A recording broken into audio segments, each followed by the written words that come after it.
Assalamualaikum warahmatullahi wabarakatuh. Nama saya Nur Farizatul Dalila binti Muhammad Tarmizi. Nama matrik 051132. Kita teruskan kepada pengenalan. Politik dan masyarakat merupakan dua elemen yang saling berkait dan tidak dapat dipisahkan. Dalam erti kata lain, politik pada dasarnya merupakan suatu fenomena yang berkaitan dengan manusia yang selalu hidup bermasyarakat. Maju ataupun mundurnya sesebuah negara bergantung kepada politik yang stabil dan juga masyarakat yang bersatu padu. Justru penglibatan masyarakat dalam politik dilihat suatu perkara yang perlu diberi perhatian dan juga diberi penekanan. Syuhada binti Abdul Rahman 050145 baik. Definisi politik, politik atau siasah adalah berasal daripada perkataan bahasa Arab iaitu sasa yasusu siasah, mengurus takbir, memerintah atau mengatur sesuatu perkara mengikut syariat Islam. Di dalam Mu'jam Al-Wajiz 1980, penggunaan perkataan siasah dari sudut etimologi membawa maksud mentadbir sesuatu perkara dengan baik atau para pemerintah mentadbir urusan rakyat.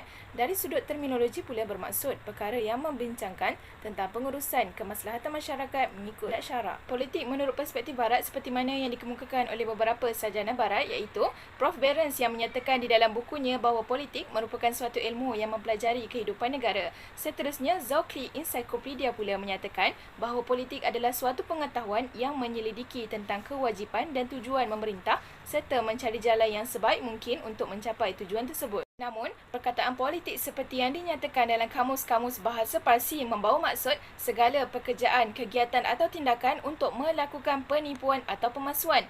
Pengertian politik yang dibawa oleh seorang sarjana barat dari Itali iaitu Machiavelli yang memperkenalkan konsep the ends justifies the means yang bermaksud matlamat menghalalkan cara. Beliau menyatakan bahawa tujuan politik adalah untuk mencari kuasa dan kuasa tersebut digunakan sebagai ideologi untuk mempengaruhi manusia.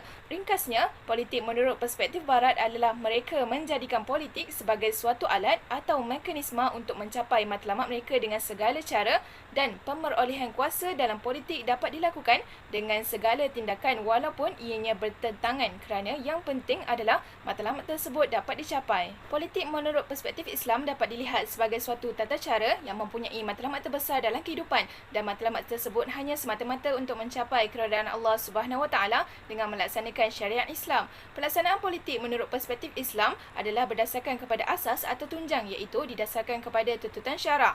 Hal ini menunjukkan bahawa politik tidak sama sekali dipisahkan dengan urusan agama seperti yang berlaku di barat iaitu urusan-urusan dunia dipisahkan secara keseluruhan dengan urusan-urusan agama yang dikenali sebagai sekular. Oleh itu, politik menurut perspektif Islam adalah merujuk kepada politik sebagai wasilah untuk mencapai visi dan misi Islam. Assalamualaikum warahmatullahi wabarakatuh. Nama saya Nurul Izzah binti Muhammad Sufian, nombor matrik 051054. Saya akan menerangkan konsep masyarakat. Menurut Repton 1936, masyarakat sebagai sebuah kelompok manusia yang telah cukup lama hidup bersama dan saling bekerjasama sehingga dapat mengorganisasikan diri dan meletakkan diri mereka sebagai kesatuan sosial yang mempunyai batas-batas tertentu. Menurut Kamus Dewan pula, masyarakat membawa maksud kumpulan manusia yang menetap bersama-sama di sesuatu tempat yang dengan mengikuti peraturan dan cara tertentu. Masyarakat juga dikategorikan sebagai kaum atau bangsa. Masyarakat ni saling berhubungan dan bekerjasama, mempunyai kesatuan sosial yang membina kebudayaan dan kesatuan dalam kehidupan bermasyarakat. Seterusnya, definisi masyarakat.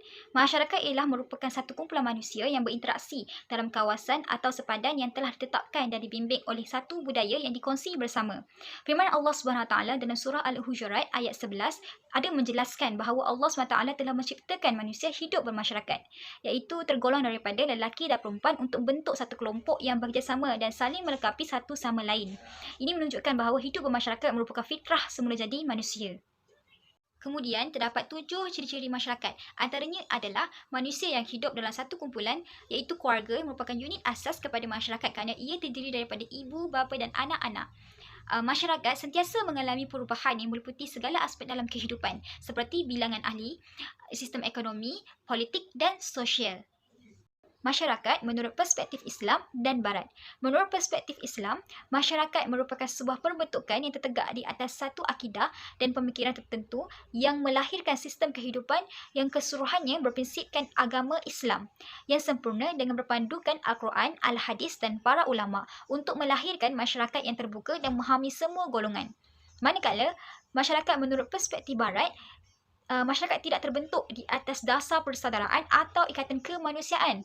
Malah, masyarakat barat membuat perbezaan dari segi darjat dan kelas, iaitu dari segi kelas bangsawan dan kelas hamba abdi. Hubung kait antara politik dan masyarakat. Hubung kaitnya adalah untuk membentuk politik sebagai kaedah perjuangan bagi menegakkan daulah Islamiah, maka pembentukan politik itu wajib hukumnya dan masyarakat Islam wajib mengikuti sistem politik Islam. Dan kestabilan politik sesebuah negara adalah ditentukan oleh masyarakat yang menyokong sistem politik tersebut dengan pelibatan masyarakat terhadap politik dan mengetahui mengenai politik. Kerana politik ini berkait rapat dengan masyarakat sentiasa supaya bersesuaian dengan kehendak masyarakat, perubahan dan tuntutan zaman. Seterusnya, peranan politik kepada masyarakat. Yang pertama, sebagai ejen komunikasi.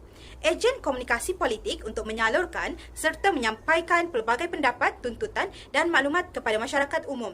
Hal ini mewujudkan komunikasi dua hala antara pemerintah dan juga rakyat yang diperintah dalam menyampaikan sesuatu dasar ataupun tuntutan masyarakat.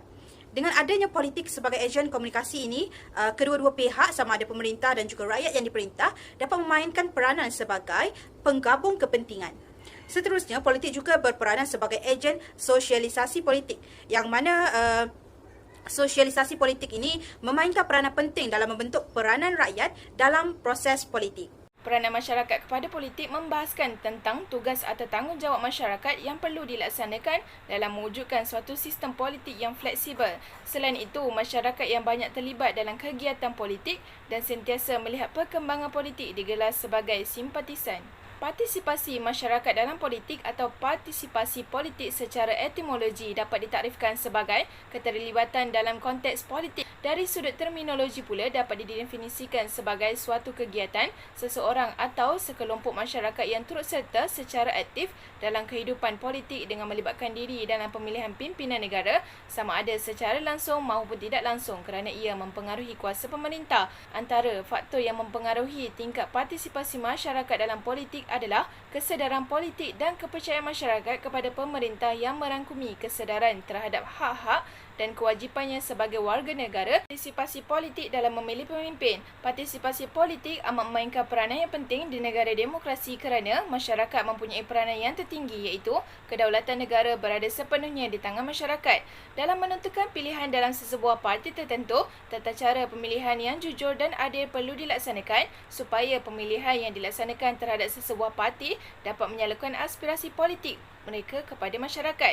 Partisipasi politik dalam memilih pemimpin perlu dilaksanakan oleh masyarakat dengan melihat kepada ciri-ciri atau sifat-sifat kepimpinan yang perlu ada bagi seseorang pemimpin iaitu yang pertama, beragama Islam, yang kedua, bersifat matang, yang ketiga, bersifat adil, yang keempat, bijaksana dan berkefahaman keseluruhan dan yang kelima, melaksanakan syariat Islam. Adalah partisipasi politik dalam mewujudkan negara Islam iaitu masyarakat berperanan dalam melaksanakan syariat Islam yang berdasarkan prinsip-prinsip asas sesebuah negara Islam iaitu kedaulatan dan undang-undang yang tertinggi seluruh alam hanya berada di sisi Allah yang merupakan Tuhan sekalian alam. Seterusnya, menegakkan kebaikan dan mencegah atau menghapuskan keburukan. Dan akhir sekali, tanggungjawab kerajaan untuk menjamin keperluan-keperluan asas rakyat untuk hidup dapat dipenuhi dan rakyat juga berhak mendapat semua hak yang diberikan oleh hukum Islam seperti keselamatan jiwa, harta benda, kebebasan dalam beribadat, kebebasan dalam bersuara, kebebasan dalam bergerak dan sebagainya. Kepentingan politik kepada masyarakat.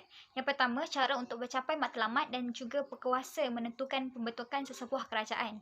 Yang kedua, untuk memupuk perasaan saling memahami dan menghormati sesama masyarakat. Yang ketiga, untuk mendapat hak-hak individu dan masyarakat dapat dipelihara melalui kuasa pemerintah. Yang keempat, dalam bentuk keharmonian dan kesepaduan dalam masyarakat. Yang kelima, untuk mendapat keselamatan negara, melindungi masyarakat daripada krisis ekonomi, bencana alam dan pencerobohan. Seterusnya, persepsi masyarakat kepada politik. Dari sudut pandang positif, politik dilihat sebagai entiti yang memainkan peranan yang penting. Selain mendekati rakyat, politik juga merupakan medium hubungan antara pemimpin dengan rakyat bagi menyuarakan pendapat dan masalah yang timbul dalam kalangan mereka. Bukan itu sahaja, masyarakat juga menganggap bahawa politik ini mampu mengubah masa depan negara. kemajuan dan kemunduran sesebuah negara bergantung kepada keadaan politik, sama ada bersatu padu ataupun berpecah belah. Dari sudut pandang negatif pula, kebanyakan masyarakat beranggapan bahawa apa sahaja perkara yang berkaitan dengan dunia politik itu kotor. Politik dianggap sebagai penipuan, kebohongan, permusuhan dan sebagainya.